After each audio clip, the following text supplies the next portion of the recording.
Welcome back to another technical deep dive here in the debug zone. Today we're tackling a big question and breaking it down with insights from other users. Hopefully this clears up some misconceptions and helps you get the answer you need. So buckle up, stay a little curious, and let's jump right in.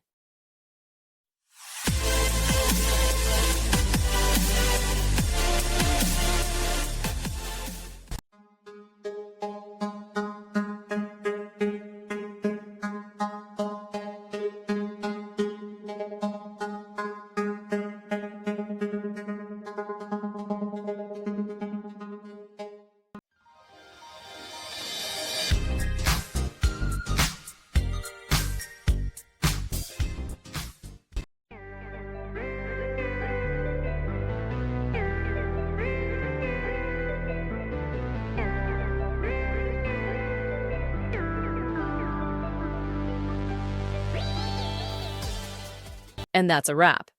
I hope you found the answer you were looking for. If you did, take a second to hit that subscribe button, it really helps out. And let me know in the comments which solution worked best for you. See you next time in the debug zone.